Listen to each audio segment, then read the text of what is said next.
महंगाई के खिलाफ आज पंजाब युवा कांग्रेस ने एक अनोखा ही ढंग निकाला है। पंजाब के गवर्नर को आलू प्याज दिए गए हैं कि दीपावली पर युवा कांग्रेस का उनको गिफ्ट है। फिलहाल हमारे साथ युवा कांग्रेस के प्रेसिडेंट बरिंदर ढिल्लों मौजूद हैं। ढिल्लों साहब, आलू प्याज दे के ही सार दिया ਕੀ ਕਰੀਏ ਇਸ ਸਮੇਂ ਤਾਂ ਇਹੀ ਹੀਰੇ ਜਵਾਹਰਾਤ ਬਣੇ ਪਏ ਆ ਆਮ ਮਿਡਲ ਕਲਾਸ ਵਾਸਤੇ। मिडिल क्लास ने तो कोई सोने के सिक्के देने नहीं होंगे।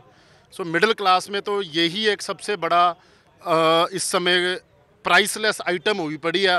और गवर्नर साहब को शायद इधर तो इनके पास तो महलों में ये सब की कमी नहीं है, ना मोदी साहब के पास कमी है इस चीज़ की। वो तो तोते उड़ा रहे हैं उधर, कभी बोट राइड्स कर रहे हैं। तो मिडिल क्लास जो कि शायद सड़कों पे उतर के धरना प्रदर्शन नहीं कर सकती, शायद उनकी आवाज़ आज जाखड़ साहब की तरफ से सारे पंजाब में महिला कांग्रेस अमृतसर में कर रही है। पंजाब यूथ कांग्रेस को गवर्नर साहब को जिम्मेवारी दी है और ऐसे ही रोपड़ में भी यूथ कांग्रेस कर रही है। पठान जहाँ जहाँ बीजेपी के लीडर हैं और बीजेपी के गवर्नर हैं, इनको दिया जा रहा है भी शायद कहीं मोदी साहब की अपना दिमाग में ये बात डालें भी अकेले जो चुनाव हैं वो पाकिस्तान के ऊपर नहीं लड़े जाने चाहिए। आज आम लोगों के जो मुद्दे हैं, आम लोगों के जो हालात हैं, और बीजेपी की बैकबोन मानी गई है मिडिल क्लास, और आज ऐसे हालात बना दिए हैं भी सबसे ज़्यादा अगर कोई परेशान है तो मिडिल क्लास और लोअर मिडिल क्लास है। लेकिन दीपावली का टाइम भी थोड़ा रह गया है। धीरे धीरे लोग, क्योंकि इस समय किसान रातों को रेल की पटरियों पर है, टोल प्लाजा के ऊपर भी है, और एक तरह से कहा जाए कि इस बार की जो दीपावली होगी काली दीपावली कही जा सकती है। बिल्कुल काली किस पंजाब के लिए तो वैसे, पंजाब और हरियाणा के किसानों के लिए तो वैसे काली दीपावली है। ऊपर से कोरोना का कहर, ऊपर से आपकी इनकम ख़त्म हो चुकी है। कई ऐसे इंडस्ट्री सेक्टर हैं जो बिल्कुल ख़त्म हो चुके हैं। उनको इंसेंटिव देने की बजाय, उनकी ज़िंदगी आसान करने की बजाय, आपने जो ये एसेंशियल चीज़ें हैं, देखो आप जो पंजाब क्यों शोर मचा रहा है, ये एसेंशियल कमोडिटीज़ एक्ट जो इन्होंने होर्डिंग में इन्होंने अलाउ कर दिया भी जो जितना मर्जी स्टोर कर दे, ये प्याज आलू टमाटर उसी का हालात है। और कल को कणक और झोने का भी, कणक और राइस का भी यही हालात होगा। और मंदभागी ये बात है भी आप ये देखो, इस सरकार को कोई असर नहीं हो रहा। वो सरकार आज भी अपनी जिद के ऊपर अड़ी हुई है, आज भी बिचौलियों को कभी ब्लेम कर रही है, कभी नक्सलों को कह रही है, मुद्दे के ऊपर नहीं आ रही। प्याज टमाटर के ऊपर क्यों नहीं ये कुछ कर पा रहे अभी तक कंट्रोल। आज कणक और कल को कणक और झोना जो है, ये अगर इन्होंने जैसे किया है। सो एंड में इतना जरूर आपको मैं बोलना चाहूँगा भी त्योहार के सीज़न में जो लोगों का जो ये जो हालात है, ये मेरे हिसाब से ना ऐसी दिवाली आई है ना ऐसे नवरात्रे आए। लेकिन आपकी सरकार है पंजाब में, पंजाब सरकार के हाथ में काफ़ी कुछ होता है। तो केरला की आप उदाहरण लेके जो फ्रूट और सब्जियां हैं उस पर एमएसपी क्यों नहीं ऐलान कर देते? देखो उसमें दो चीज़ें हैं। अब आप छत्तीसगढ़ की भी बात करोगे, छत्तीसगढ़ में जो प्रोडक्शन, राजस्थान की भी करेंगे, राजस्थान की भी करेंगे, उसमें जो प्रोडक्शन है और जो पंजाब की प्रोडक्शन है उसमें ज़मीन आसमान का फ़र्क है। हम उसमें लिमिटेड लोगों को नहीं दे सकते। उनकी है सारी की सारी प्रोडक्शन, अगर आप देखोगे तो 36 लाख मेट्रिक टन, इससे ज़्यादा नहीं है। पंजाब की उससे 5 गुना 6 गुना प्रोडक्शन है।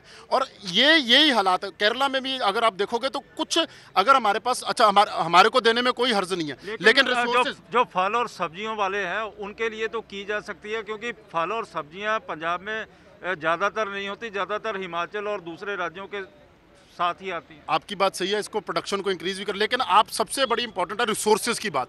आज आप हमारा हर तरफ से हमारा पैसा नहीं दे रहे, जीएसटी नहीं दे रहे। ऑलरेडी जो हालात हैं उसमें इतनी परेशानी हो रखी है भी हमारे पास लोगों को तनख्वाह देने को पैसे नहीं है। कल को कमिटमेंट करने के बाद अगर हम वो चीज़ें नहीं कर पाएंगे तो वो भी एक सरकार के लिए सबसे पहले फंड क्रिएट करना पड़ेगा। सेंटर की तरफ से कुछ मदद की जो उम्मीद है हमारे, हम ये नहीं कह रहे हमारे को कुछ एडेड इंसेंटिव दे दे। जीएसटी आप नहीं दे रहे, रूरल डेवलपमेंट फंड आपने रोक दिया है, आप हर हथकंडा अपना रहे हैं अभी पंजाब अपनी इकोनॉमी को खड़ा ना कर पाए, तो हम ये इंसेंटिव कहाँ से दें।